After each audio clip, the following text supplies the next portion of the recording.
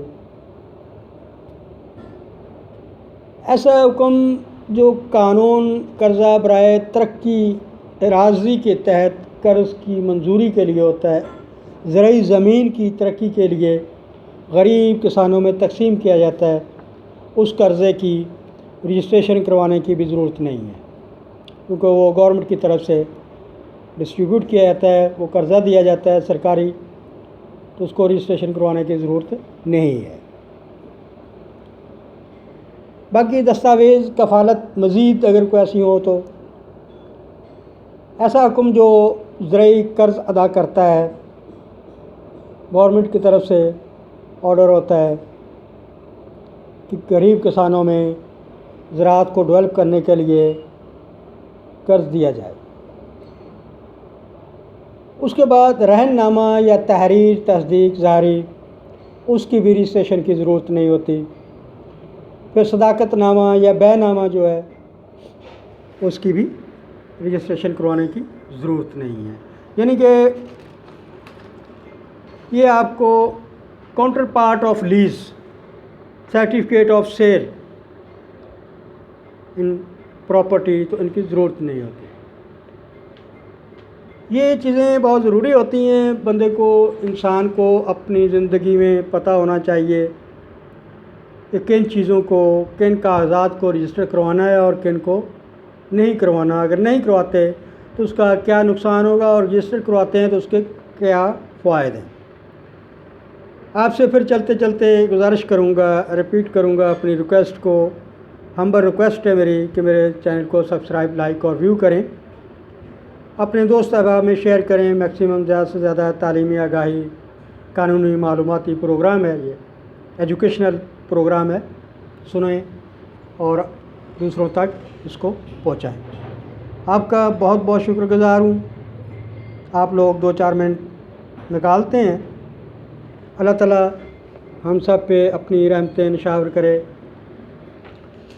اس کے لیے یہ ایک اور چیز بتاؤں گا آپ کو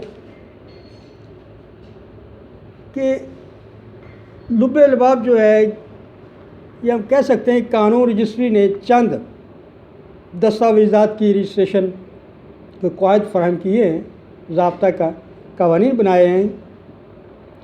یہ نہ صرف ان قواعد کے ذریعے ہے بلکہ نظائر کے ذریعے بھی ہے کہ یہ فیصلہ کیا تھا کہ آیا ایک دستاویز قابل رجسٹری ہے یا نہیں ہے۔ وجہ یہ ہے کہ دستاویزات کی رجسٹری کے متعلق قانون رجسٹریشن ایکٹ کے قواعد تفصیلی کم ملتے ہیں۔ اس لیے جہاں تک دستاویزات کی رجسٹری کا تعلق ہے، بعض اوقات نظائر سے رہنمائی حاصل کرتے ہیں، تو یہ پریسیڈنٹس مین نظائر جو پہلی عدالتوں کے فیصلہ جات ہیں ان کو پریسیڈنٹس یا نظائر بولتے ہیں قانون کی نظر میں، تو بعض اوقات ان کا سہارا بھی لیا جاتا ہے کہ یہ ڈاکومنٹ چیک کریں بھی یہ رجسٹر کروانا چاہیے یا نہیں کروانا چاہیے۔ شکر گزار ہوں آپ لوگوں کا، بہت بہت شکریہ، تھینک یو ویری مچ، اپنا خیال رکھیے گا، اللہ حافظ۔